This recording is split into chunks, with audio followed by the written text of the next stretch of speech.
Alright, I think we are recording. You coming up? I just want you to lie there and be good, okay?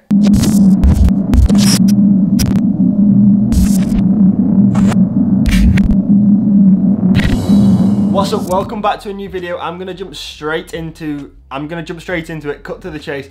I have the big C. I don't want to say the word in case YouTube detects the word and demonetizes this video, but I've got, you know what, my symptoms are incredibly mild. I have like the most occasional cough and I can't taste anything. I've obviously got to isolate and quarantine for 10 days and I've been uploading a video every week for the past couple of months, and so I didn't break that streak. I thought that today I would do a Q&A. I've not done one of these in so long. So I put a question up on Instagram asking people to ask me some questions, and we've got some good ones. I've actually got quite a lot of questions, so I'm just gonna jump straight into this video and try and rattle through as many as possible and answer as many of the questions that I've got. So before we start this video, I'd like to ask you to do two things if you would not mind. The first is, if you enjoy this video, please leave a like. It helps out massively on the channel. The second thing is, if you do happen to be new here, feel free to hit subscribe. About 50% of the people that watch my videos, according to my analytics, aren't actually subscribed to the channel. So if you could subscribe, that would be amazing. Thank you. First up, Georgia says, why did you get COVID? Is it because you don't use hand sanitizer when it's offered? And I've got one thing to say to that, Jay. Lee Johnson, the Isle of Man TT legend, he says, am I better at vlogging than Pritchard? I mean, that's like comparing a Formula One car, you know, Max Verstappen's Red Bull Honda, to a Citroen C3, you know? Luke says, have you got any more Boris bike trips planned post-COVID restrictions? That's a great question. I don't actually at the minute have any Boris bike videos planned. I did have one idea involving a famous downhill track, but I think that might be a little bit too rogue. But if you've got any cool ideas where I could take a Boris bike, leave them in the comments down below, and if there's any good ones, I will I might end up doing them. Any plans to do another video with Ben Foster? Mate, I would love to do another video with Ben. He's one of the like soundest guys you'll ever meet. The person you see on camera is exactly like the person you see in real life. Like, he is so down to earth. The guy's an absolute legend. I've got a lot of time and admiration for Ben and what he's done, especially in the YouTube game as well. So look, I would love to do another video with him, but I think Ben's on to bigger and better things now. He's doing videos with Sidemen and Chris MD and all the big like real YouTubers. So I think he's past the cycling game. But hey, if the opportunity arises, I would love to do another video with Ben. Stephen asks, what's my favorite takeaway? And near where I live, we've got a franchise called Six Burgers. If you live near a Six Burgers, I highly recommend you get one. They are incredible. Hopefully you're not as bored as Callie is right now. She's just passed out on the sofa and has fallen asleep. Madden85 asks, what would be your most proud moment in cycling since you started? And I'm gonna, to be honest with this question, I don't think I do have a proud moment. Like I set myself some pretty outrageous goals, some pretty high goals and targets to achieve, and so far I haven't really achieved, in my eyes, anything within cycling. So yeah, man, we're still on this journey. But that goes for like general life as well. I can never really feel proud of myself. I hate that word. It's not kind of an emotion that I feel very easily. I know when I hit 100k subscribers and I got the plaque, like wait, I'll go and get it. And I got this plaque through the post. That was definitely like a proud moment. Finn asks, when are you doing a triathlon? And funny you should ask that actually, because I'm supposed to be doing a duathlon this weekend, which, this video is going out today. So this weekend I'm supposed to be doing a duathlon. I will be out of my isolation period, but obviously I've not done any form of physical exercise. I won't have done any form of physical exercise for like 10 days. So yeah, I don't know if I'm gonna be doing the duathlon. Part of me just wants to turn up completely unfit just to do it for the sake of doing it and making a video about it. But like the competitive side of me doesn't really just want to turn up to a race unfit. So yeah, I don't know, maybe doing a duathlon this weekend. I would love to do a triathlon, maybe when I finish, my time racing, cycling. I can get into triathlons. At the minute, I just don't have time to to put the dedication and training in that would be required in order to compete at a decent level. But I'm massively into exercise and keeping fit, so maybe when I finish cycling, that's like a good avenue to go down. We'll see, we'll see. Aiden asked me, are you actually from Magherafelt? Yeah, I was born in Northern Ireland and I lived there until I was about 4, I think I was 4 or 5 when we moved to England. If you could do a sport that isn't cycling, what would it be? Well, Bobby Joe, I would have to say, if I was able to and in a position to, I would love to do some form of motorsports, whether that's like, yeah, rally driving, even F1. I know it's like the pinnacle, but yeah, I love cars. I love motorsports, and if I could do something, a sport that wasn't cycling, I would probably have to choose, yeah, racing cars. It's not a question, but I would love to hear you speak honestly about how you cope with failure and bounce back. I know it's a bit of a cliche, but I honestly, what I would say and what I would recommend is, from my own personal experience, is look at the bigger picture. What I like to think about is a successful person is someone who has succeeded just one more time than they've failed. So if you fail, you know, 20 times over in whatever you're doing in sport and business, in life, in your relationship, if you fail 20 times but you succeed 21, then you are successful. So yeah, I think there's no kind of easy straight path to success. Everyone fails. I fail. I have failed. I guess I'm pretty good at putting stuff behind me quite easily and quickly, whereas other people might not be. But yeah, man, just believe in the process. Just put your head up and set a new goal and start working towards something else. Emily says, how did you get sponsored by Ribble? This is a pretty, well, I think it's a pretty funny story. Not one that I've really shared before, ever, anywhere. When I first started working with Ribble, we've been talking back and forward for quite a while, because Ribble are like a local bike brand. Their warehouse is based like 10 minutes from where I live. My first ever bike was a Ribble. So it's always kind of like a bit of a dream of mine to be able to work with Ribble and be sponsored by Ribble. So we were chatting back and forward for, I'd say, the best part of 2 years, but just due to like team commitments and, you know, team bike sponsors in the past, I was never able to work with Ribble. Anyway, eventually the opportunity came around where I was able to work with Ribble. This was around the time that the whole Zwift saga came out and I got banned from racing and from cycling, pretty much in general.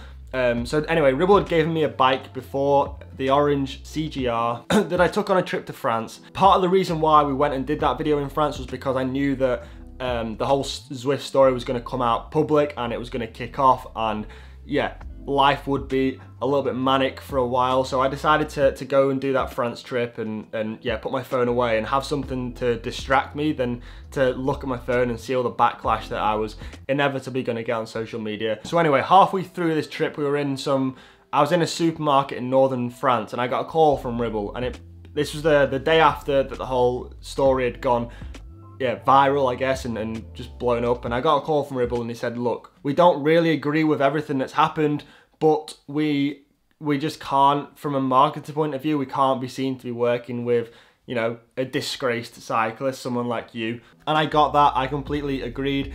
I said, the only issue is I'm currently in the middle of France, and I'm not gonna be back home until next week. As soon as I'm home, I'll drop the bike off. And they said, you know, that's fine.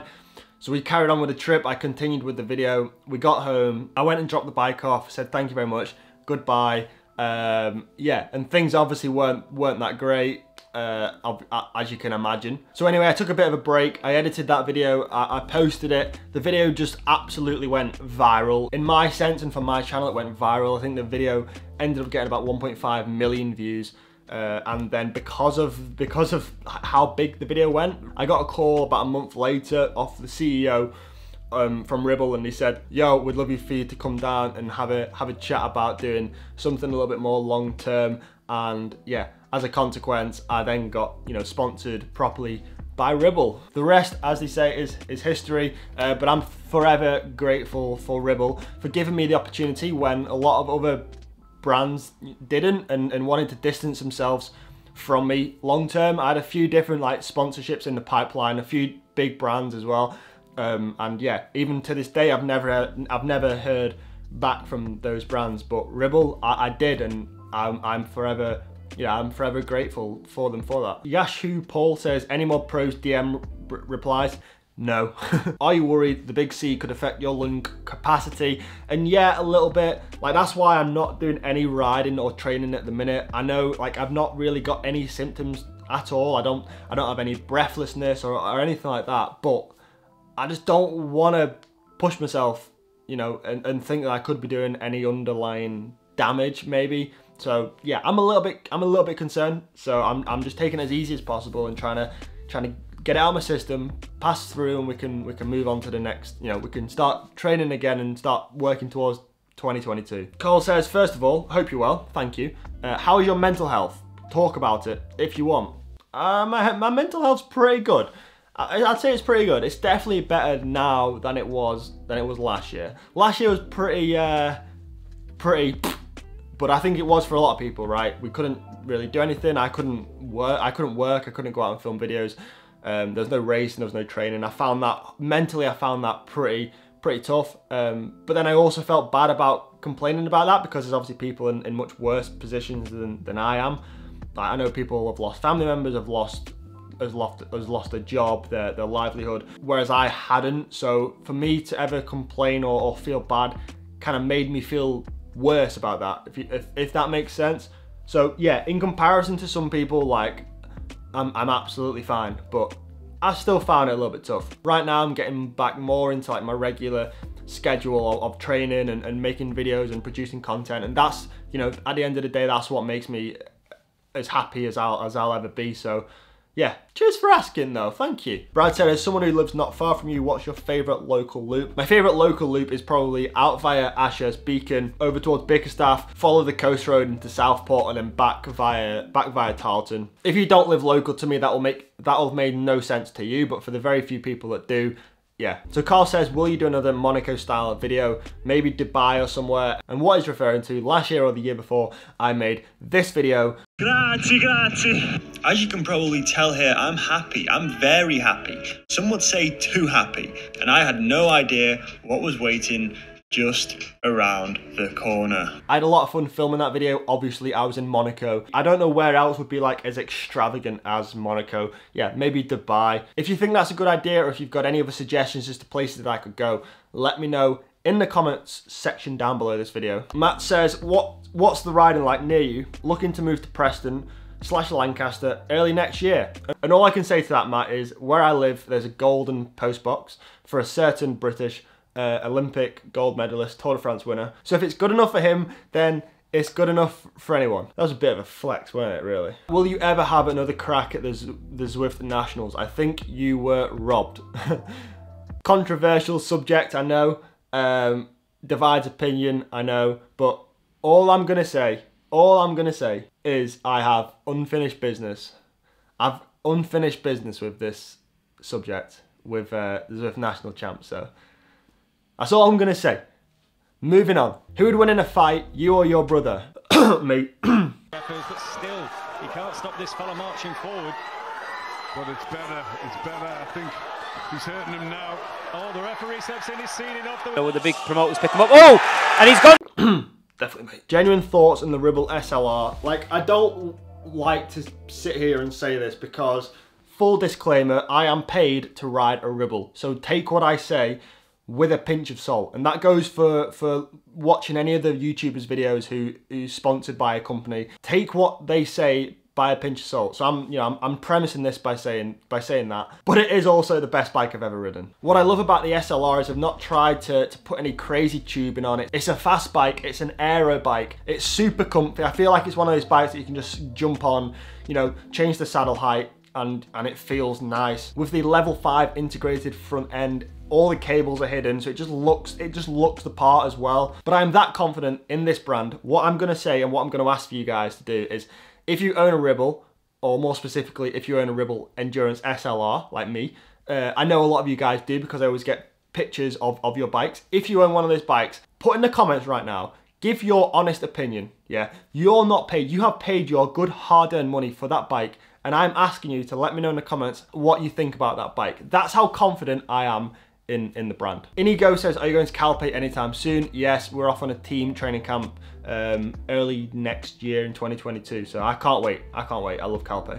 Nick says, do you think your YouTube career has affected your ability to perform and train as a pro? And I think the answer to this is it's like anything in life. If you're doing two things, you're never going to be able to do those two things as well as if you're just doing each of the one things solely. If I quit either cycling or YouTube, I would have more time, energy, focus and effort to do the other thing, so it's only going to improve that. But at the minute, I'm happy and I'm content with balancing both of them. Obviously now I've got a family to feed, I've got a new little puppy in Cali, I've got bills to pay, so that's probably going to influence my decision long term. But yeah, at the minute I can balance the two, I can do both of them, and it was always my goal to have a job that I could run alongside cycling in order for me to train full time as a full-time athlete, and at the minute I'm doing that. So yeah, I'm just going to continue for as long as I can, and who knows what the future holds. Is there something that makes you upset about the cycling community or scene? By the way, Max Lewis, I don't really understand the first part of that question, so I'm going to say no. And Max Lewis, I'm going to go with...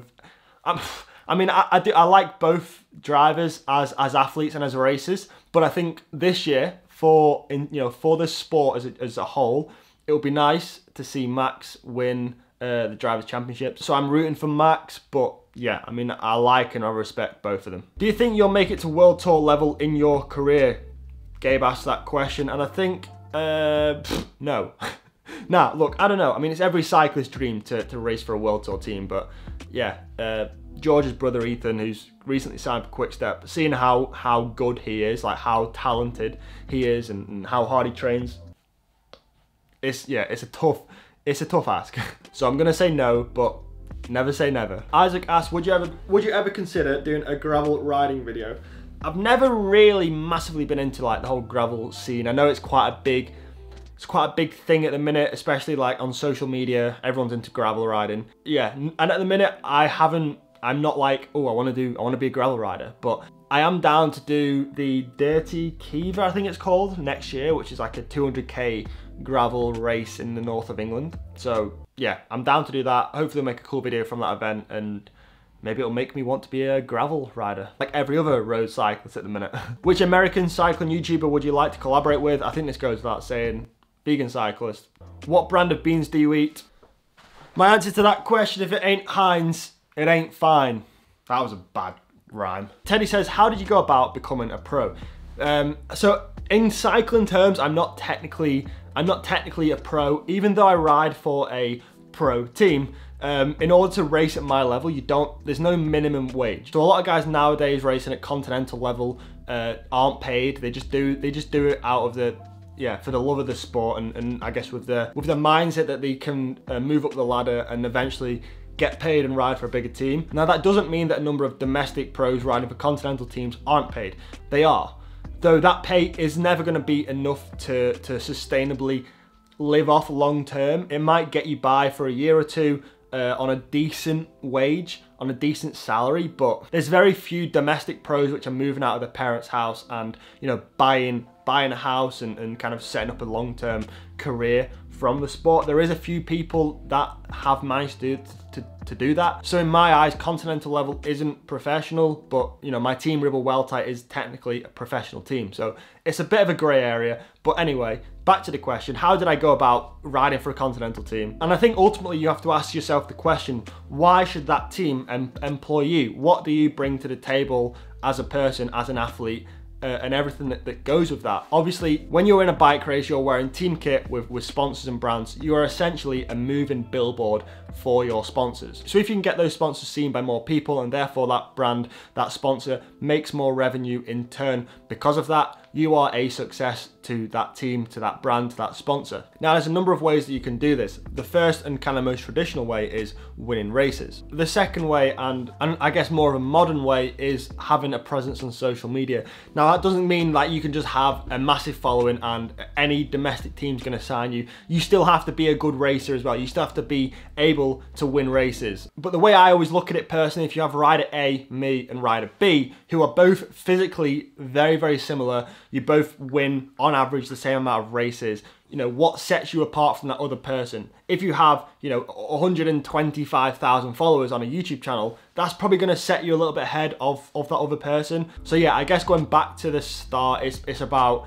what can you bring to the table for that team? What sets you apart from everyone else? Because look, you know, everyone nowadays either wants to be a professional athlete or a YouTuber. Like, you have to have something which differentiates you from every other person trying to do that job. Willie says, who's the most famous person in your contacts? I don't know. Who have I got in my contacts? Let's have a look. I mean, it's probably going to be either Ben Foster or the guitarist out of the band The Vamps, James McVeigh. Favourite World Tour rider? I'm going to have to say Ethan. Final question I'm going to end on. This has probably been a super long video, so if you've made it this far, thank you. But Liam says, how disappointed were you not to get a ride in the Tour of Britain? Liam, to be honest with you, mate, I was absolutely devastated. I sacrificed quite a lot last year or this year because of, you know, I kind of put the content on the back foot in order to focus solely on my training and to get in as best physical condition as I've ever been in order to make that team. And not to make that cut was a bit of a kick in the balls, to be honest, but not by the team. Like, I've not got any